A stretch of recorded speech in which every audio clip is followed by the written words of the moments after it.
for environmental and sustainability issues. Today we are joined by Rafe Mair, a British Columbian who served as a cabinet minister, a broadcaster known for his sharp political commentary, as well as an environmental activist, a recognized author, and a columnist. Also with us is Damien Gillies, a documentarist and a speaker with a focus on environment, water issues, and salmon farming. My name is Irma Arkus. I'll be your host today, and you are watching EVOTV. Stay with us. There's another question that has to be bagged. We do have an environmental assessment office in BC. Do we? They do have a purview of what is happening, far better than you or I. They have a lot more access to documentation and proposals from these companies. If we can piece together this picture that paints a pretty dire future for British Columbians, then what has BC Environmental Assessment Office done regarding this? Well, let me start by saying what nobody seems to want to understand. The environmental process kicks in after the decision has been made.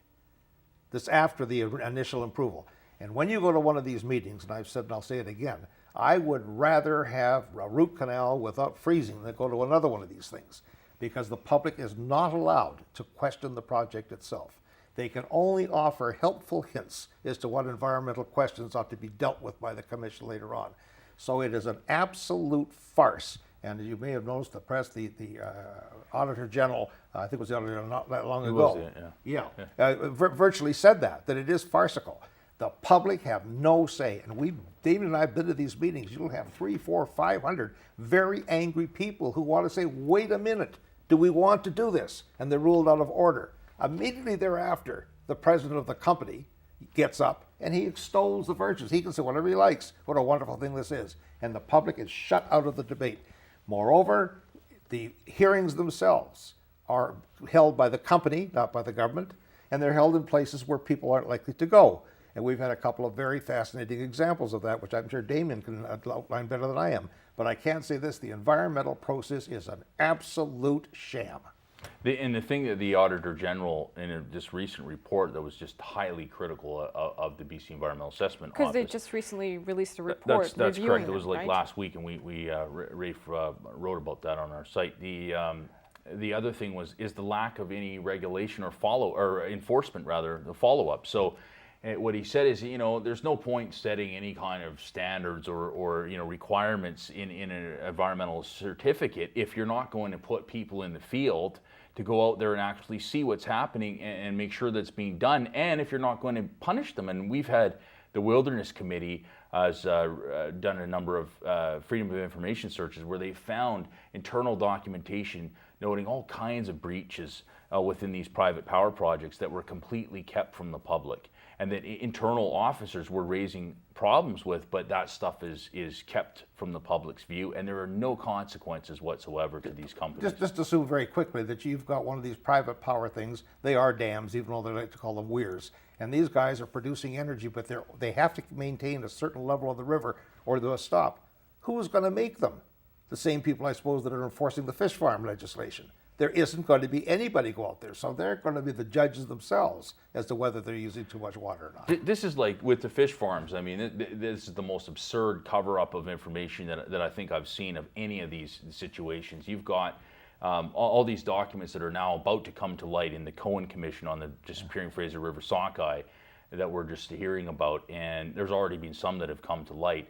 There were 35 sites in BC. Mark Hume in the Globe and Mail published this a couple months ago. 35 sites where ISA, which is this deadly, it's like salmon flu, like bird flu for salmon, that I traveled to Chile to document. It wiped out 80% of the industry's fish farms in Chile. They don't have wild salmon there, so it wasn't a problem. Here, it could spread from the farms to our wild fish, and that may very well be exactly what has been happening, or part of what's been happening to our embattled Fraser sockeye. But they've been suppressing this information as much as possible. And when they were asked to release this information, by the privacy their response to the privacy commissioner was, and I'm not kidding, that if we gave that information out, the disease data, it would damage our share price. This is a Norwegian company operating in British Columbia who is very likely suppressing evidence of their destruction of our marine environment, and their excuse why they shouldn't have to hand that information over is because it hurt their share price. And their biggest shareholder, has said, in essence, we should not be putting fish farms where there are migrating wild salmon. Now, that's the biggest shareholder in the company. So it's not as if this is all a secret, as if there's a debate. Daniel Pauly from UBC, probably one of the world's foremost scientists in this area, said the debate's over. There's no question about this. The only thing that's not over is that political forces and greedy governments and greedy politicians are keeping it alive. The great thing is this is all now coming to a head, and I think that as much as they have built up this sort of house of cards here to protect themselves, or weave this yarn that, oh, there's, we don't know, there's no problem here or anything like that. The more that they've protested in the past, I think the more this is going to come back to bite them in the ass. Well, it's hard to deny that there is a problem, because 2 years ago the salmon runs were extremely low. Of 18 plus million salmon that were supposed to return, we had a little bit over 1 million, which is a staggeringly low number. When I was a child, I used to read stories about Canada and British Columbia and the salmon runs, and the fact that boats used to just halt procedures because they couldn't pass through the rivers. Everything was teeming with fish, which sounded magical. And then, in reality, the numbers have declined to such an extent that the future of salmon is questionable at this point. You've got to be very careful on this issue too, Irma, and I'll tell you why. There are all sorts of reasons for a lower return. And of course, fish farms, no question about it, they're number one. However, you could have a very low return to the ocean and have them get by the fish farms and not be molested in the outer ocean and come back as a far, far bigger run than you thought there was going to be. So this is something where it takes a scientist with a lot of information to understand. And Alexandra Morton, who is the scientist involved in this, and all the people that have agreed with her know this, but they can interpret these figures. And what you're saying is true. The day is going to come when they're all depleted.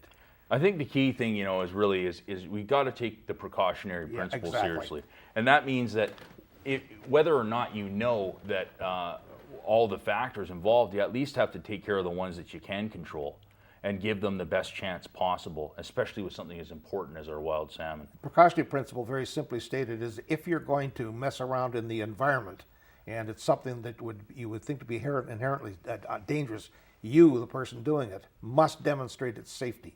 Not for the public that have to say, no, it's wrong. You have to prove beyond a reasonable doubt that what you're about to do is not going to harm and that is the law of Canada. That's a United Nations law. I mean, this is a generally accepted principle everywhere except British Columbia. What's the state of the fisheries right now? When I was a little boy up at Grantham's Landing, this is a long, long time ago, I used to wake up in the morning to the gun going off in Gibson's when all the trollers would go out to get their salmon. And there'd be 30 or 40 trollers out there.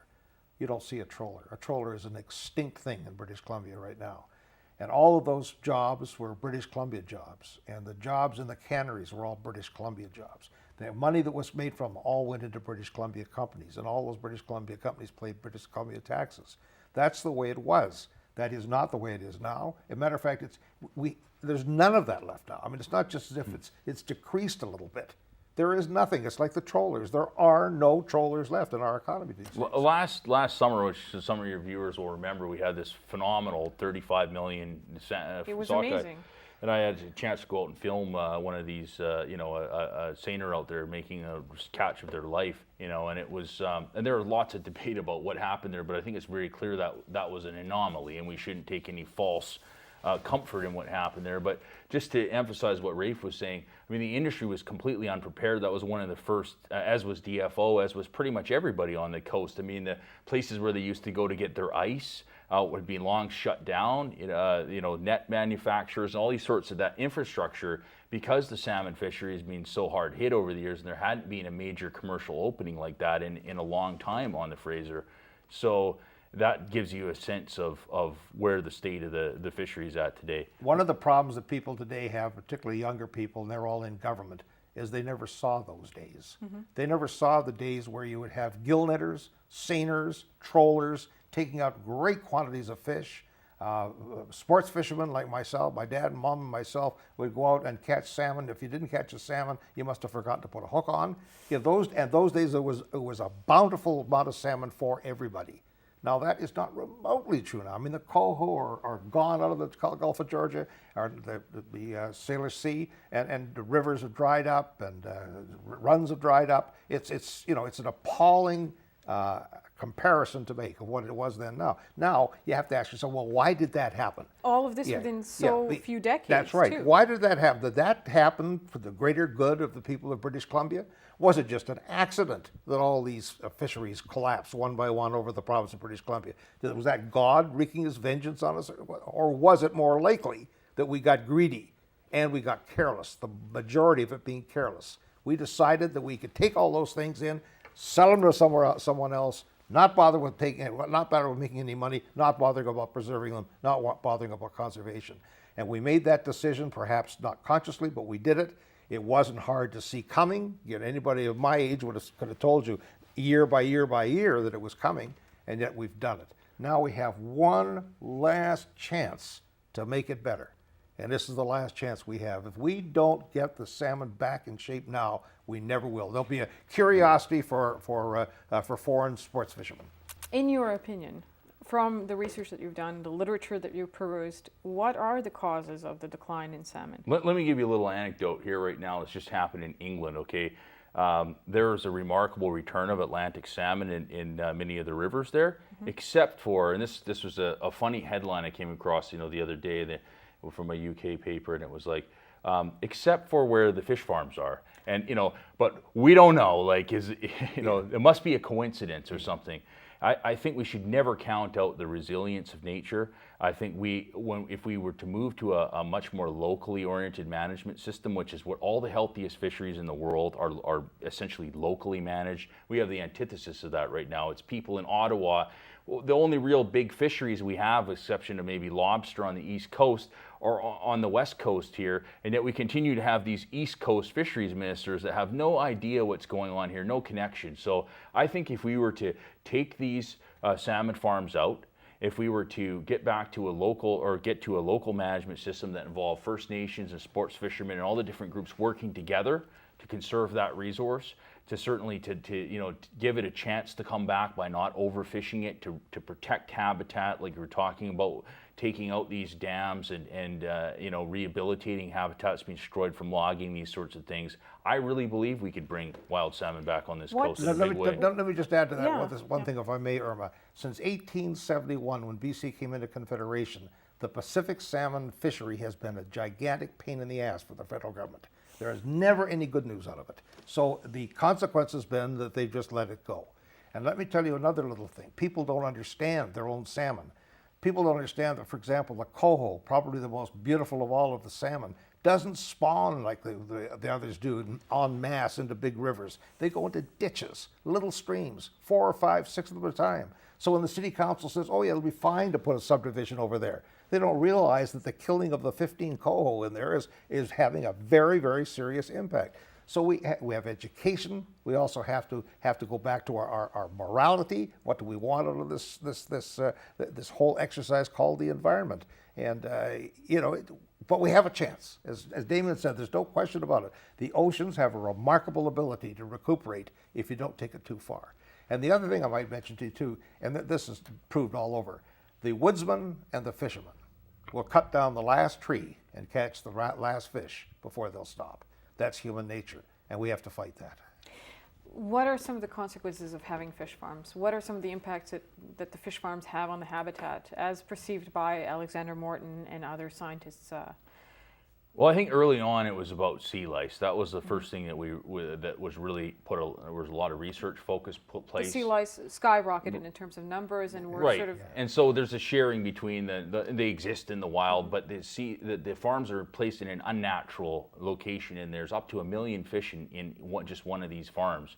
And so they become an incubator for sea lice, and those get passed on to the largely defenseless wild smolts when they're on their way out to the river in a way that they wouldn't normally if they weren't there. But the story is now shifting, and the industry would very much like to keep the conversation about these, sea lice that are much more visible. It's the invisible stuff, the viruses and the bacteria that we're now finding out, and the sea lice are very likely vectors of transmission. Just like if you were to cut your hand or something, there's a better chance you're going to get an infection from that. From mosquitoes. Yeah, right? exactly. So the sea lice are certainly part of that, and in and of themselves they have an impact. But what we're now starting to realize is what this is probably about is a lot more about this salmon flu, infectious salmon anemia virus, salmon leukemia.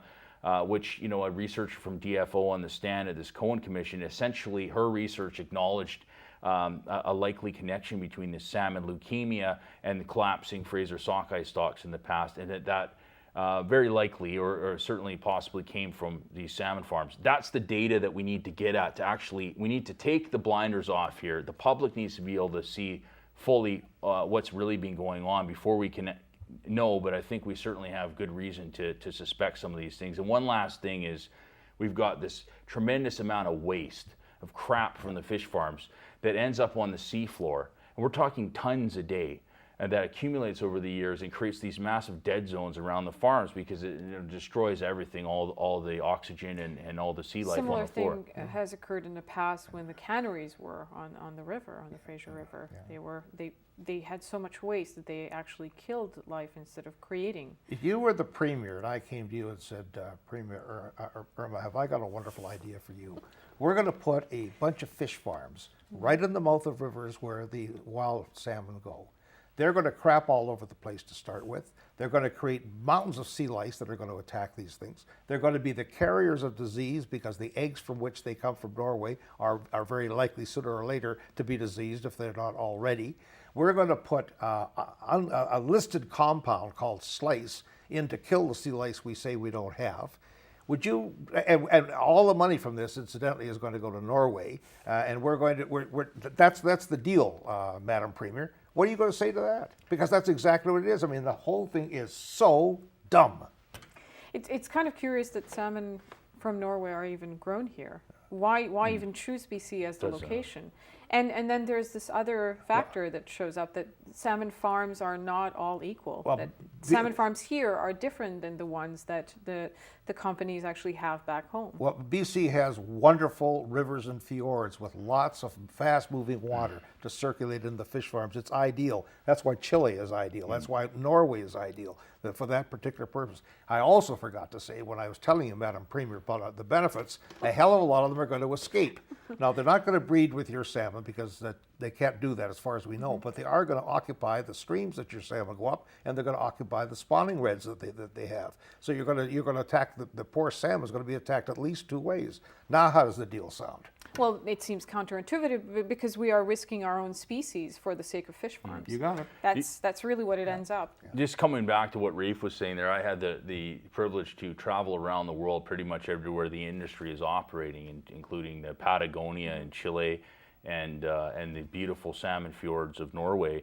And when you look at in British Columbia, and then I didn't actually make it to Scotland and Ireland, but I've interviewed a number of people from there, and Rafe's been there to see these are literally, obviously I'm biased, but these are the most beautiful coastlines in the world that these companies happen to be screwing up. And it just so happens that the conditions Rafe is describing, these long fjords and inlets, are in those temperate regions are ideal for them to grow salmon. Anything too close to the equator, it gets too warm. You can't go much further south of where they are in BC right now. They would love to expand north, but the First Nations and conservationists that kept them out, they cut their nets when they tried to put them in. They said, no bloody way are you guys going to come in here and ruin the Great Bear Rainforest waters.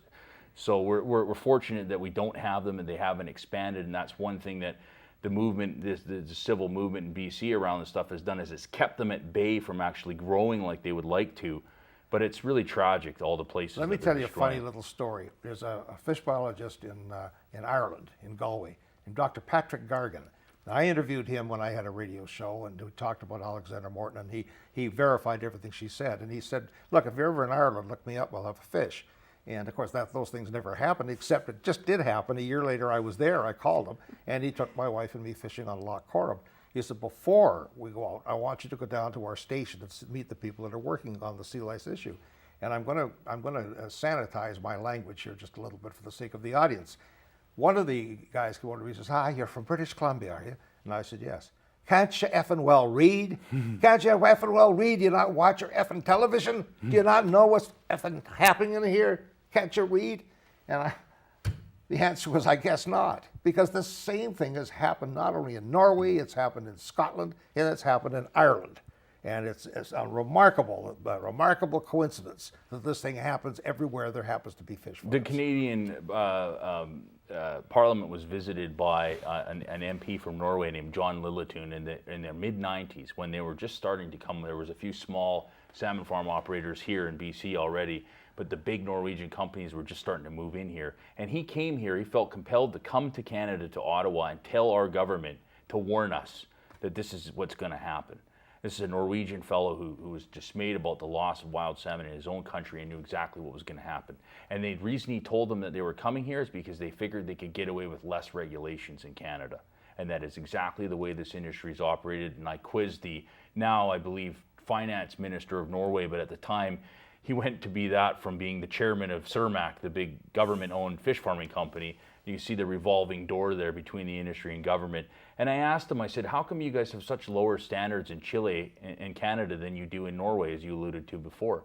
And he said, "Well, we just behave to the standards of whatever that country is," pretending as though they don't lobby and spend millions of dollars to ensure that those regulations get lowered to whatever level that is. And then, just give you, to show you how unsustainable, economically these environmentally unsustainable practices are, they've shot themselves in the foot there.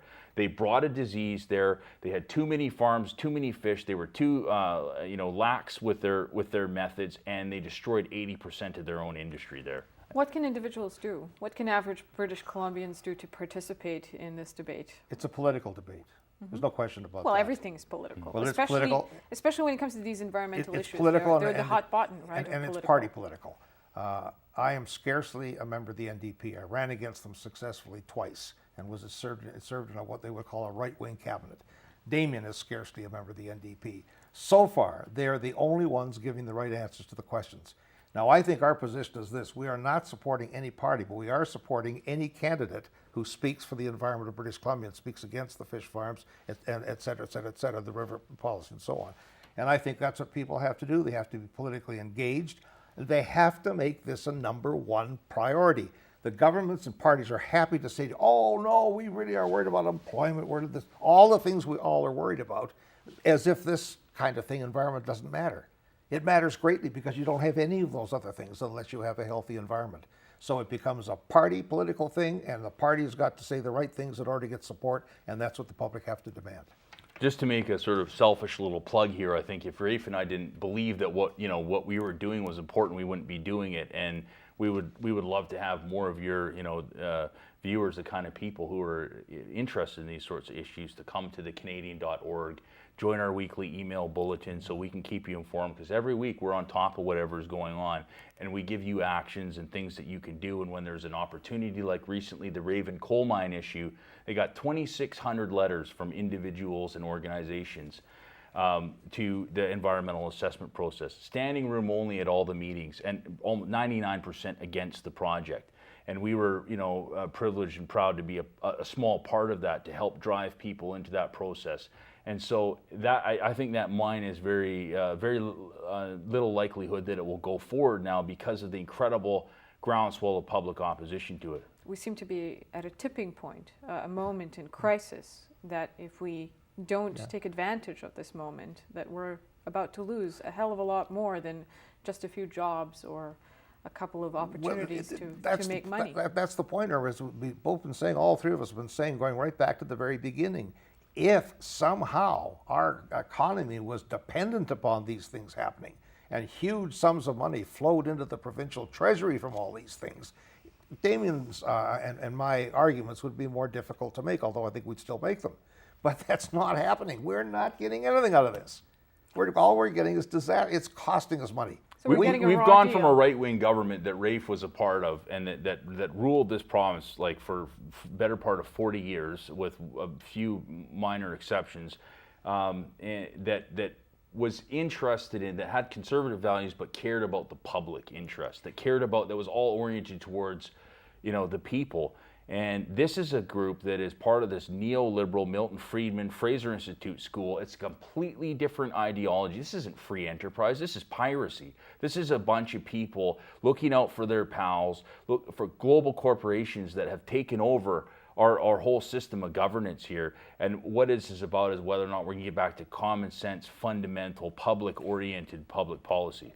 Well, it seems that we are going to have to fight for things that we believe in. That seems to be the bottom line. And not just people like you, Rafe, and you, Damien, but everyone in this province who cares about issues such as salmon and water and environment and the future of it.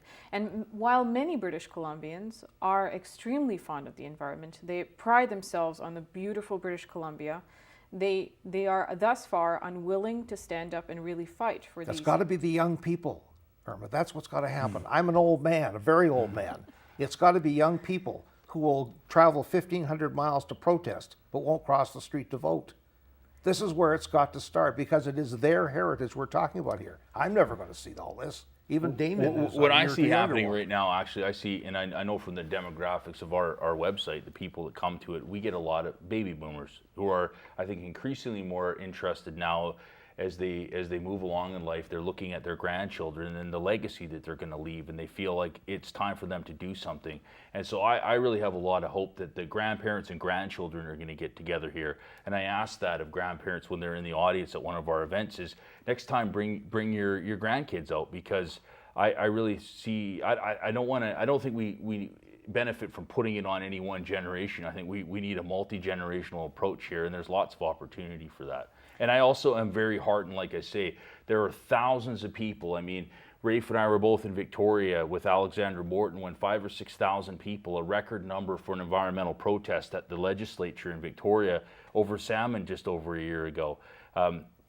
Thousands of people coming out to these private river meetings and shutting these things down. So, there's absolutely none. The Enbridge pipeline, 61 different First Nations coming together, unprecedented in this province, with the support of virtually every environmental group, community organizations, citizens, people making films and songs and cultural expression. This is a true, province-wide movement of people coming together, and I'm not disheartened at all. I'm really proud to be a part of it, and I'm really happy with what I see.